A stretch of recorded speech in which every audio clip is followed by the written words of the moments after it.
ஓம் சாந்தி. இன்றைய முரளி 10/4/2026. பார்த்தாதா மதுபன். இனிய குழந்தைகளே, பாரதத்தை காப்பாற்ற தந்தை வந்திருக்கிறார். குழந்தைகள், நீங்கள் இந்த நேரம் தந்தைக்கு உதவி செய்கிறீர்கள். பாரதமே பழைய கண்டம். கேள்வி: உயர்ந்த லட்சியத்தில் தடைகளை ஏற்படுத்தும் சின்ன சின்ன விஷயங்கள் யாவை? பதில்: கொஞ்சமாவது விருப்பம் இருப்பது, ஆசையற்ற நிலை இல்லாமல் இருப்பது, நன்றாக உடுத்தவும் சாப்பிடவும் புத்தி அலைந்து கொண்டு இருப்பது போன்ற விஷயங்கள் உயர்ந்த லட்சியத்தை அடைவதில் தடை ஏற்படுத்துகின்றன. அதனால் குழந்தைகளே, வனவாசத்தில் இருங்கள் என்று தந்தை சொல்கிறார். நீங்கள் எல்லாவற்றையும் மறக்க வேண்டும். இந்த சரீரமும் நினைவில் இருக்கக்கூடாது. ஓம் சாந்தி. இந்த பாரதமே அழியாத கண்டம். இதன் உண்மையான பெயரே பாரத கண்டம் என்பது குழந்தைகளுக்கு புரிய வைக்கப்படுகிறது. இந்தியா என்ற பெயர் பின்னர் வந்தது. பாரதத்தை ஸ்பிரிச்சுவல் கண்டம் என்று சொல்கின்றார்கள். இது பழைய கண்டம். புது உலகிலே எப்போது பாரத கண்டம் இருந்ததோ அப்போது வேறு எந்த கண்டமும் இருக்கவில்லை. முக்கியமானது இஸ்லாம், பௌத்தம் மற்றும் கிறிஸ்தவம். இப்போது பல கண்டங்கள் ஆகிவிட்டன. பாரதம் அழியாத கண்டம். அதையே சொர்க்கம், ஹெவன் என்று சொல்கிறார்கள். புது உலகில் புதிய கண்டமாக ஒரு பாரதம் மட்டுமே இருக்கும். புது உலகை படைப்பவர் பரமபிதா பரமாத்மா, ஹெவன்லி ஹார்ட் ஃபாதர், சொர்க்கத்தை படைக்கிறார். இந்த பாரதம் அழியாத கண்டம் என்பது பாரதவாசிகளுக்கு தெரியும். பாரதம் சொர்க்கமாக இருந்தது. யாராவது இறந்தால் சொர்க்கத்திற்கு சென்றார் என்று சொல்கிறார்கள். சொர்க்கம் எங்கேயோ மேலே இருப்பதாக நினைக்கின்றார்கள். தில்வாடா கோவிலும் வைகுண்ட சித்திரத்தை கூரையில் காட்டுகிறார்கள். பாரதமே சொர்க்கமாக இருந்தது, இப்போது இல்லை என்பது யாருடைய புத்தியிலும் வருவது இல்லை. இப்போது நரகமாக இருக்கிறது. அதனால் இதுவும் அஞ்ஞானம். ஞானம், அஞ்ஞானம் என இரண்டு பொருட்கள் இருக்கின்றன. ஞானத்தை பகல் என்றும் அஞ்ஞானத்தை இரவு என்றும் சொல்கிறார்கள். அதிக வெளிச்சம், அதிக இருள் என்று சொல்லப்படுகிறது. வெளிச்சம் என்றால் உயர்வு, இருள் என்றால் தாழ்வு. மனிதர்கள் சூரியன் மறைவதை பார்க்க சன்செட் பாயிண்டிற்கு போகிறார்கள். அது எல்லைக்கு உட்பட்ட விஷயம். இதற்கு பிரம்மாவின் பகல், பிரம்மாவின் இரவு என்று சொல்லப்படுகிறது. இப்போது பிரம்மா பிரஜாபிதா, அதனால் நிச்சயம் பிரஜைகளின் பிதாவாக இருக்கிறார். ஞானமை சத்குரு கொடுத்தார். அஞ்ஞான இருள் அழிந்தது. இந்த விஷயங்களை உலகில் யாரும் புரிந்து கொள்ளவில்லை. இது புது உலகிற்கான புதிய ஞானம். ஹெவனுக்காக ஹெவன்லி காட் ஃபாதரின் ஞானம் தேவை. தந்தை ஞானம் நிறைந்தவர் என பாடவும் செய்கிறார்கள். எனவே டீச்சராக இருக்கிறார். தந்தையை பதித்த பாவனர் என்றே சொல்கின்றார்கள். மற்ற யாரையும் பதித்த பாவனர் என்று சொல்ல முடியாது. ஸ்ரீகிருஷ்ணரையும் சொல்ல முடியாது. அப்பாவாக அனைவருக்கும் ஒருவரே இருக்கின்றார். ஸ்ரீகிருஷ்ணர் அனைவருக்கும் தந்தை இல்லை. அவர் எப்போது பெரியவர் ஆவாரோ, திருமணம் செய்வாரோ அப்போது ஓரிரு குழந்தைகளுக்கு அப்பா ஆவார். ராதா கிருஷ்ணரே இளவரசி, இளவரசர் என்று சொல்கின்றார்கள். எப்போதாவது சுயம்வரமும் நடந்திருக்கும். திருமணத்திற்கு பிறகு தாய் தந்தையாக முடியும். அவரை ஒருபோதும் யாரும் உலகின் காட்பாதர் என்று சொல்ல முடியாது. உலகின் காட்பாதர் என ஒரே ஒரு நிராகார தந்தைக்கு மட்டுமே சொல்லப்படுகிறது.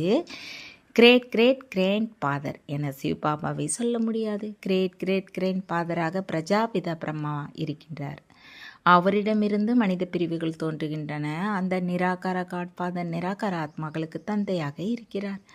நிராகார ஆத்மாக்கள் எப்போது இங்கே சரீரத்தில் இருக்குமோ அப்போது பக்தி மார்க்கத்தில் புகார் செய்கின்றன. இந்த எல்லா புதிய விஷயங்களையும் நீங்கள் கேட்கின்றீர்கள்.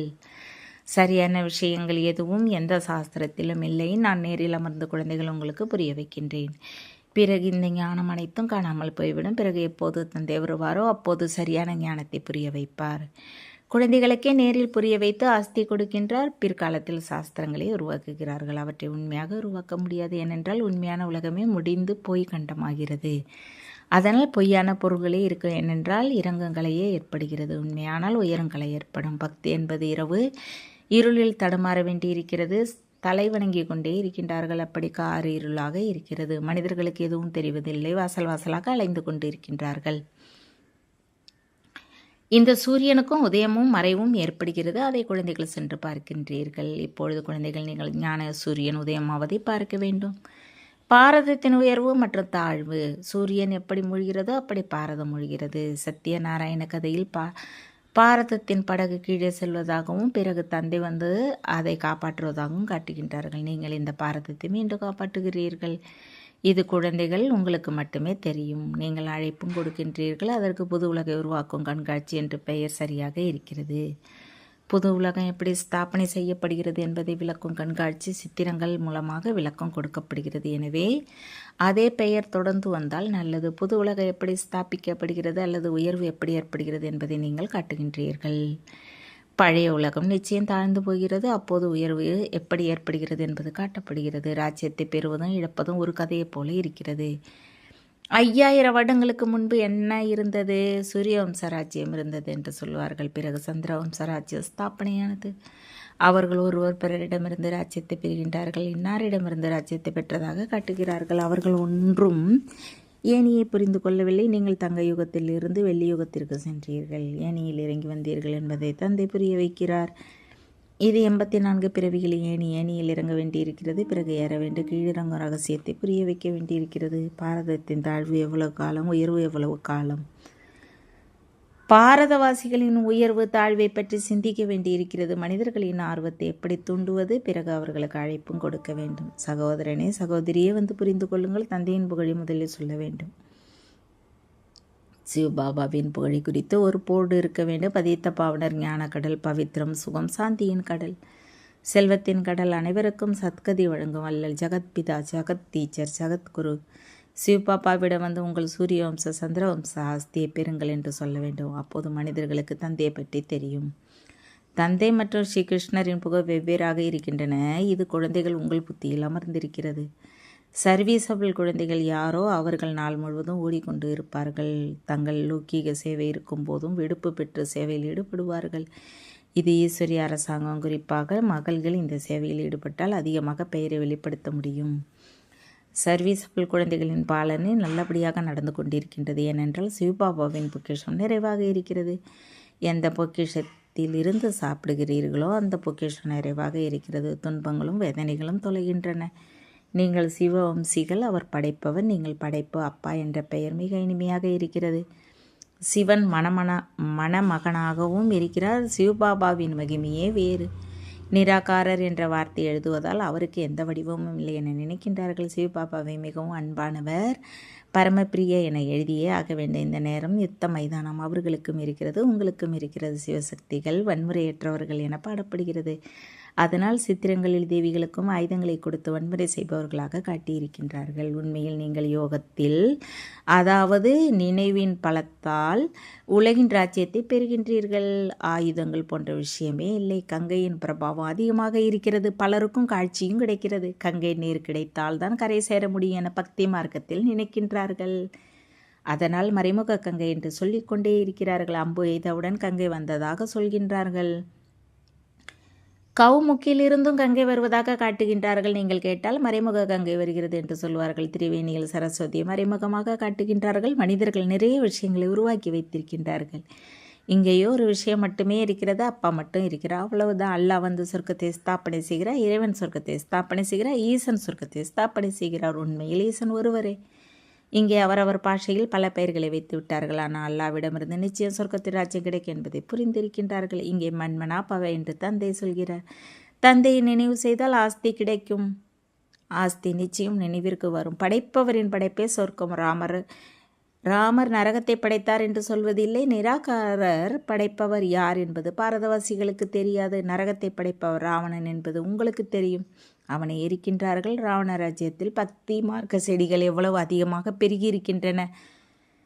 ராவணனின் ரூபத்தையும் பெரிதாக பயங்கரமாக உருவாக்கி இருக்கிறார்கள். ராவணன் உங்கள் விரோதி என்று சொல்கிறார்கள். விஸ்தாரம் அதிகமாக இருப்பதால் ராவணனின் சரீரத்தையும் பெரிதாக செய்கிறார்கள் என்று தந்தை அதன் அர்த்தத்தை புரிய வைத்தார். சிவபாபா புள்ளியாக இருக்கிறார், ஆனால் சித்திரத்தை பெரியதாக செய்து வைத்திருக்கின்றார்கள். இல்லை என்றால் புள்ளிக்கு எப்படி பூஜை செய்ய முடியும்? பூஜாரியாக வேண்டும் தானே. புருவ மத்தியில் அழியாத நட்சத்திரம் சொல்லிக்கிறது என ஆத்மாவை பற்றி சொல்கிறார்கள். பிறகு ஆத்மா பரமாத்மா என்று சொல்கிறார்கள். பிறகு 1000 சூரியனை விட பிரகாசமாக எப்படி இருப்பார்? ஆத்மாவை வர்ணனை செய்கிறார்கள், ஆனால் புரிந்து கொள்ளவில்லை. ஒருவேளை பரமாத்மா 1000 சூரியனை விட பிரகாசமாக இருந்தால் ஒவ்வொருவருக்குள்ளும் எப்படி பிரவேசம் செய்வார்? எவ்வளவு தவறான விஷயங்கள் அவற்றை கேட்டு என்னவாக மாறி இருக்கின்றார்கள். ஆத்மா பரமாத்மா என்று சொல்கிறார்கள். அப்போது தந்தையின் ரூபமும் அப்படி இருக்கும் தானே. ஆனால் பூஜை செய்வதற்காக பெரிதாக செய்கின்றார்கள். கல்லால் எவ்வளவு பெரிய உருவங்களை செய்கிறார்கள். அதே போல குகைகளில் மிகப்பெரிய உருவில் பாண்டவர்களை காட்டுகின்றார்கள். எதையும் அறியவில்லை. இது படிப்பு. தொழிலும் படிப்பும் வெவ்வேறாக இருக்கின்றன. பாபா படிப்பையும் சொல்லித் தருகிறார், தொழிலையும் கற்பிக்கிறார். போர்டிலும் முதலில் தந்தையின் புகழ் இருக்க வேண்டும். தந்தையின் புகழை முழுமையாக எழுத வேண்டும். இந்த விஷயங்கள் குழந்தைகள் உங்கள் புத்தியில் நம்பர்வார் முயற்சிக்கு தக்கப்படி வருகின்றன. எனவே மகாரதி, குதிரை வீரர் என்று சொல்லப்படுகின்றீர்கள். ஆயுதங்கள் போன்ற எந்த விஷயமும் இல்லை. தந்தை புத்தியின் பூட்டை திறக்கிறார். இது கோத்ரேஜ் பூட். வேறு யாரும் திறக்க முடியாது. சந்திக்க தந்தையிடமும் வரும்பொழுதும் முன்னால் எப்போது சந்தித்து இருக்கிறீர்களா? இதே இடத்தில் இதே நாளில் எப்போது சந்தித்தீர்கள் என குழந்தைகளிடம் பாபா கேட்கிறார். அப்போது ஆமாம் பாபா, 5000 வருடங்களுக்கு முன்பு சந்தித்தோம் என்று குழந்தைகள் சொல்கிறார்கள். இப்பொழுது இந்த விஷயங்கள் இப்படி வேறு யாரும் கேட்க முடியாது. இவை புரிந்து கொள்ள எவ்வளோ ஆழமான விஷயங்கள். ஞானத்தின் எத்தனை உத்திகளை தந்தை புரிய வைத்திருக்க. ஆனால் நம்பர்வார் தாரணை ஏற்படுகிறது. சிவபாபாவின் புகழ் வேறு, பிரம்மா விஷ்ணு சங்கரின் புகழ் வேறு.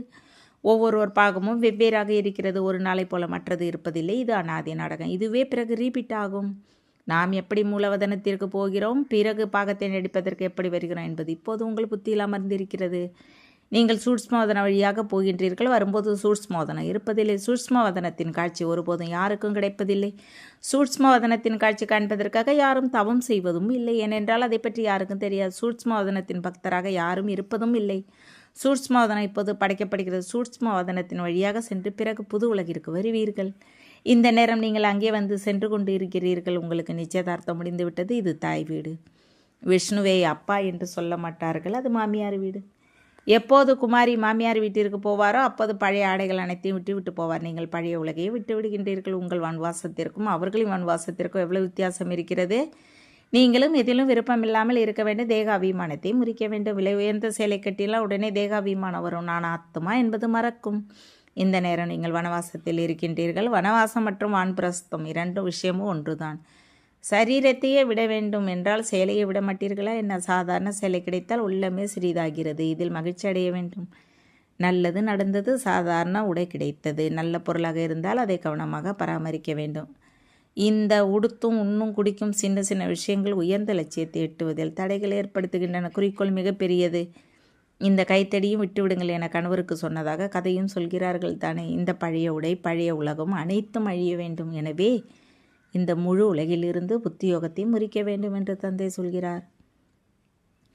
இதைதான் எல்லையற்ற சந்நியாசம் என்று சொல்லப்படுகிறது. சந்நியாசிகள் எல்லைக்கு உட்பட்ட சந்நியாசம் செய்திருக்கின்றார்கள். இப்போது அவர்கள் மீண்டும் உள்ளே நரகத்திற்குள் வந்து விட்டார்கள். முன்னால் அவர்களிடம் அதிக சக்தி இருந்தது.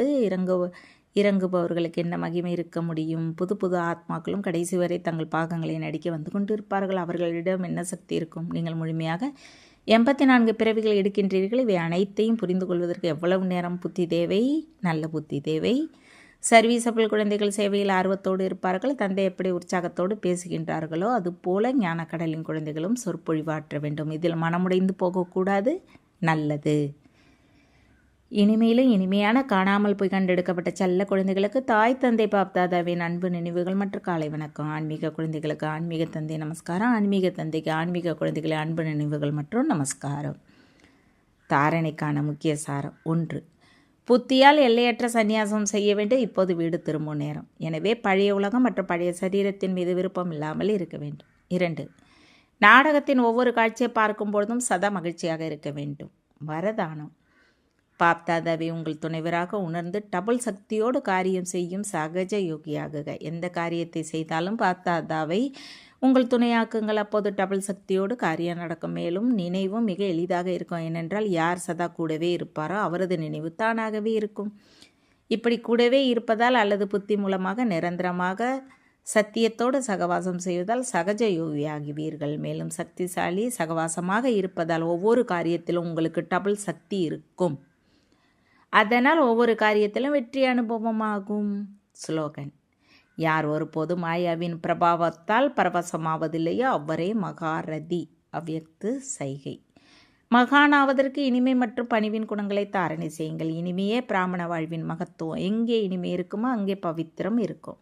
பவித்திரம் இல்லாமல் இனிமே வர முடியாது. புத்தியில் எந்த அளவு போதை இருக்குமோ அந்த அளவு செயலில் பணிவு, சொல்லில் இனிமையும் இருக்க வேண்டும். இப்படி போதையில் இருந்தால் ஒருபோதும் நஷ்டம் ஏற்படாது. சித்தி பெறுபவர் பணிவுடையவராகவும் ஆக்கப்பூர்வமாகவும் இருப்பார். அவர் ஒவ்வொரு விஷயத்திலும் குணக்கிரகியாக இருப்பதோடு தன்னை இனிமையாக இனிமை நிறைந்தவராக மாற்றுவார். ஓம் சாந்தி. தேங்க்ஸ் பாபா.